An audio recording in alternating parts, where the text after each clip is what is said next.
Well, welcome. My name is Ben Roche. I'm the executive chef at a new restaurant in Chicago called Baume and Bricks.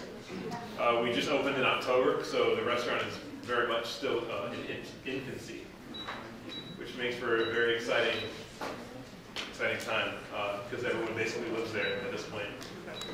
That's what happens when you open a restaurant. The restaurant in and of itself, the name does have some meaning to it. It's not just a collection of strange words. They're both terms of scientific measurement that are used to measure the density of liquids. So Baume is an older term.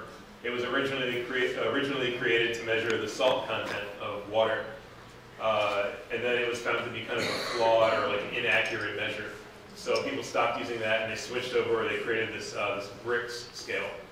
Bricks is very heavily used today, more so in like the wine and beer making industry, and it's a way to measure the sugar content of liquid or wine or whatever it may be. So the name right off the bat, it kind of says salt, sugar, or sweet and savory.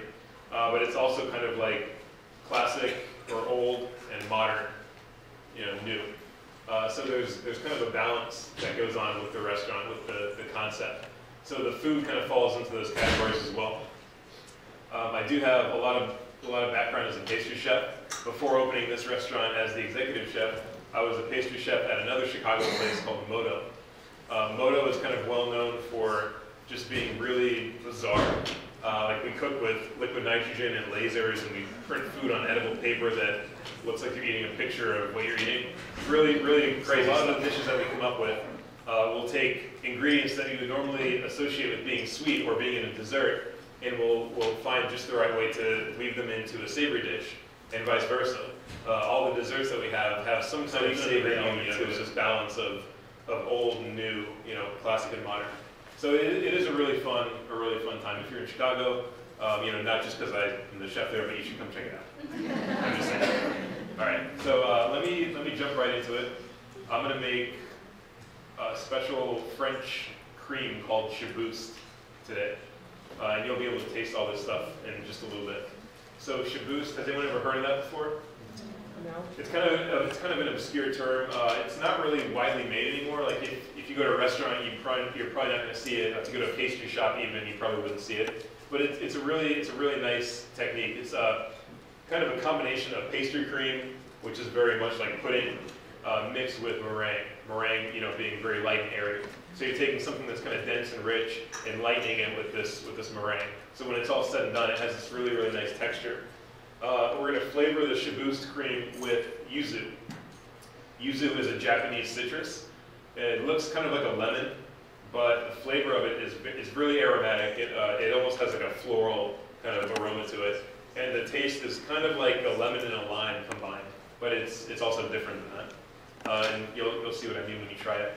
So that'll be the first thing I'll make now. And you guys have the recipe for this in your cards. So if you want to follow along, you can. The recipe works kind of in two parts. Like I mentioned before, we have the pastry cream and then the meringue. So I suggest making one and then the other. So when you're doing the pastry cream, you start off with the milk and the cream in a pot. And then you're going to add egg yolks, sugar, a little bit of sugar, and some cornstarch.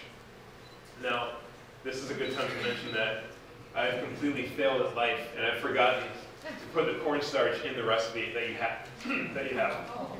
So you can make it without. It's still going to work if you make it without the cornstarch, but the cornstarch does add kind of a nice body to it. So if you wanted to write it in there, it would be about a tablespoon of cornstarch for the size recipe that you have on your card. Apologize for the confusion. All right, so you're going to mix the cornstarch with the egg yolks, which I have in this little cup. And then just kind of help prevent the egg yolks from cooking as soon as they hit the hot liquid, I'm going to take a little bit of the sugar for the meringue and add that in here as well. Just kind of like, a teaspoon or two. You don't have to really measure it out. So you mix these things together, and this is going to go right into the pot with our milk and cream. And so you're going to cook this for about 2 or 3 minutes.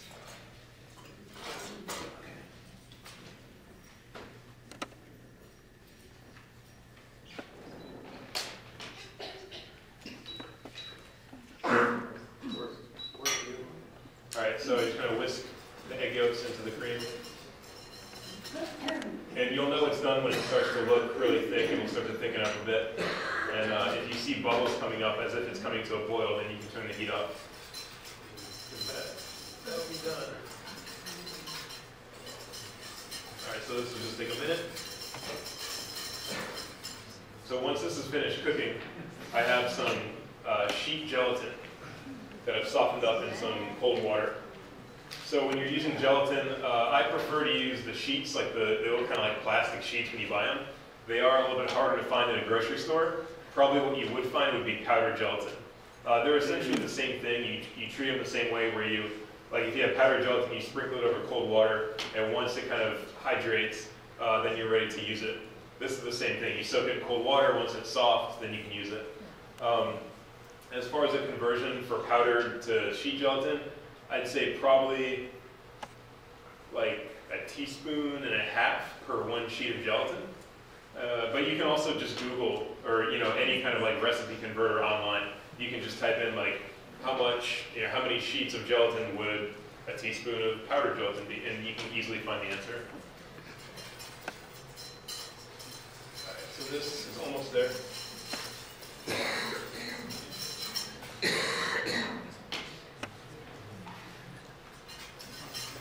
And while that finishes cooking, I'll get the meringue ready to go. So the meringue that you're going to make for this cream is Italian meringue. Italian meringue is a little bit more difficult to make than other types of meringue because you're going to basically cook a sugar syrup and pour it into the egg whites instead of adding the sugar to the egg whites and just whipping that up. It's a little more complicated, but there is a reason behind that. I think this is ready to go. So maybe you can see up top there that it's kind of starting to bubble. I turn the heat off, just give it a few stirs, and then when it's still hot is when you want to add the gelatin. Just throw it in there, and then stir it around until it melts. And then once the gelatin is melted, you can add the yuzu juice. And just stir it together. Once you do that, that part is done. You can just kind of leave this sitting off to the side until the meringue is finished. So that's what we'll do. So now when you're cooking the sugar syrup, in here I just have sugar and a little bit of water to soften it up. And you want to cook the syrup to about 260, 265 degrees. And I recommend using a thermometer to make sure you get to that point. The reason for that, for the 265, is if you go higher than that, if you go like 275, 280, the higher temperature that you cook sugar, the faster and more firm it will solidify. So if you cook the sugar syrup to 280 and pour it into your egg whites, there's a good chance that it's going to solidify into like a brick of caramel before it gets mixed into the egg whites. So you kind of have to be careful with that. I think that's why people think it's so tricky, because there's all these chances to fail.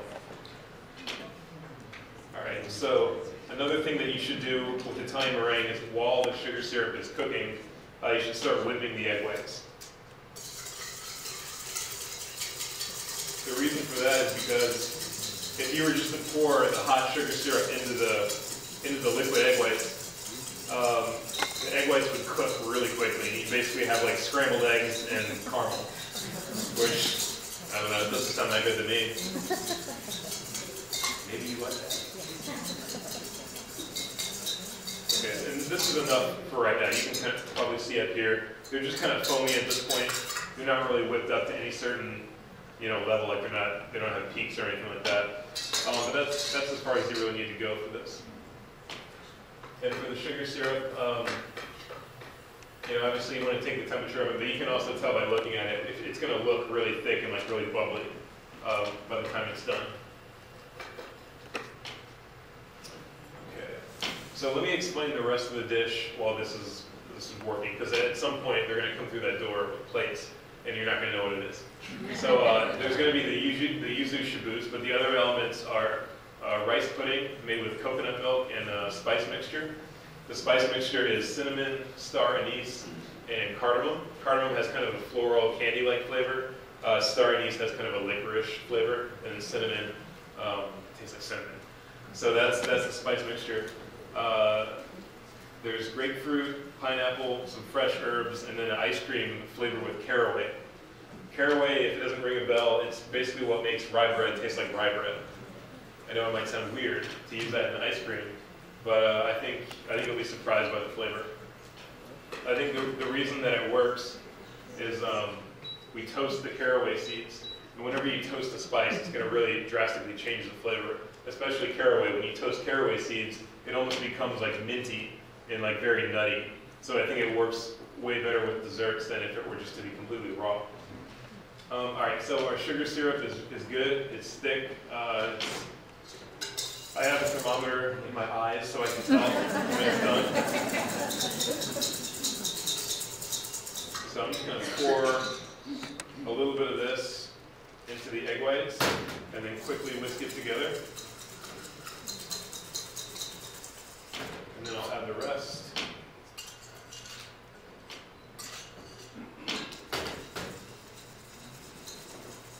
Now normally what they do is they tell you to pour the sugar syrup into the egg whites while it's in the machine, while it's still moving. I mean, you can do that, but the reason that I sometimes like to take it out and just do it by hand is because if you're pouring it, I mean, first of all, your aim has to be like marksman level. You have to try and get the syrup from here, like right there. That's where you need to go. And it's so hard because you have this wheel that's spinning around and you're pouring this like liquid magma. So it's potentially dangerous and it's kind of complicated. If you've never done it before, I would recommend doing it by hand. You just have to go very quickly if you're doing it by hand so the sugar doesn't set up. So anyway, once you have the sugar syrup in the egg whites, you can turn it up to like a high speed and start whipping it into a stiff meringue. And you do want to have stiff peaks for this because, as you can kind of see here, the base, the yuzu pastry cream base that we have is pretty liquid. So we have to whip this into stiff peaks to get like some body to it. So it's going to really provide a lot of structure for the cream itself. And look, here they are. So the desserts are coming out now. The only thing I didn't mention about what you're going to have is on top is this crunchy noodle made from dried rice noodles. So all I've done is taken these and thrown them into some very hot oil. And when you throw dried rice noodles into hot oil, they'll expand and like puff up and they get really crunchy. So I did that, and then I dusted it with a mixture of that same spice mixture from the rice pudding and a little bit of powdered sugar.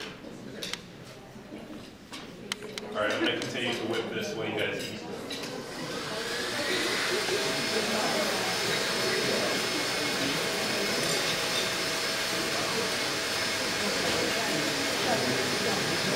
Are there any questions so far? You don't wait until you're not eating to ask a question. Hey, that would... Yuzu. Can you get that year-round? Yuzu? Yeah, yuzu. If you search out yuzu, you're probably going to only be able to find the juice. It is really hard to get the actual fruit. I know there's some places in California that are growing it now, but it's mostly grown in Japan, so the fruit is kind of hard to come by. But the juice is a lot easier to find. You can probably find it at like Whole Foods. Any Asian market will probably have yuzu juice. And if you don't feel like going through the trouble of finding yuzu, you can use any citrus that you like. If you just want to make it with lemon juice or lime juice or grapefruit juice, you can do that too.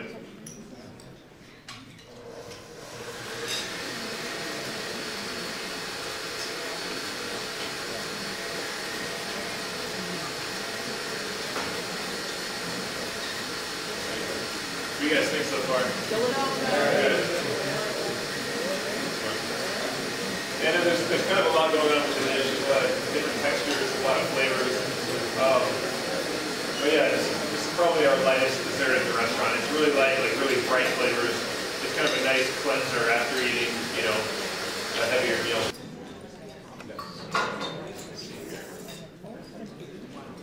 So for the purposes of the demonstration, I'm going to call this stick peaks. It's not quite there. You can see it is holding, you know, somewhat of a peak, but it's not as dense as we want it to be. But I'm just going to go. I'm just going to go for it. We can get through this. So yeah, when you do this, you're going to want to whip it a little bit longer. And then this is another tricky part of making chiboust, is combining the two elements together. So you have these two things that are very different. You have almost like a liquid with your pastry cream base, and then you have this really dense, thick meringue over here. So the key is to combine both of these into a really smooth mixture. And the way to do that is to start off with a really small amount of the pastry cream. I would say probably like a quarter of what you have. So start with that, and then just kind of stir that in to the meringue. And what this does is that it softens up the meringue just enough so that you can, kind of gently fold the rest of it in there. Otherwise, it's kind of like trying to fold water into styrofoam. It's pretty tough. In fact, it might be impossible.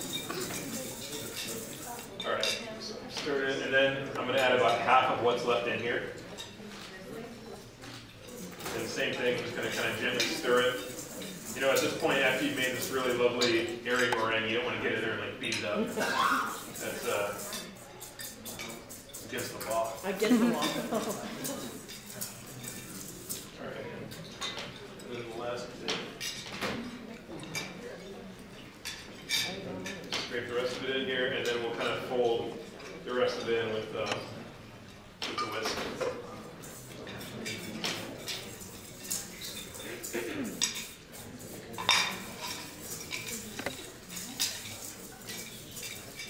Okay, so once you have it all mixed together, if you want to get kind of fancy with it and be able to cut different shapes out of it and move it onto a plate, then I would suggest putting it into a sheet pan, kind of like this. If you don't really care about that, if you just want to make it to try it, then you can just pour it into like any container, it doesn't matter, and then put that in your refrigerator. So pour this one out. And when you refrigerate this, you want to give it, I would say, about 3 hours to set up. Because we are using gelatin, gelatin takes a while to really get to its full thickening power.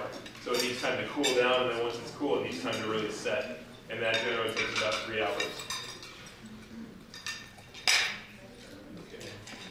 So that's the chiboust. So the other parts of the dish that you have right now, the rice pudding. You have the recipe for the rice pudding. I'm just going to kind of walk you through it because it's really simple to do. You take coconut milk, water, sugar, and then the spice mixture in a pot. Whisk it together and then let it come up to a boil. Once it comes up to a boil, you want to turn the heat down a little bit, add the rice, and then stir that together. You want to keep stirring it about every 5 minutes to make sure the rice is not sticking to the bottom of the pot. And then you just cook it over a really low flame for about 20 minutes or until the rice is soft. If you check it by tasting a small part of it, once the rice is soft and it's cooked, then it's done. You can turn the heat off, put it in a container and throw it in the refrigerator until you're ready to use it. So that's how easy that is.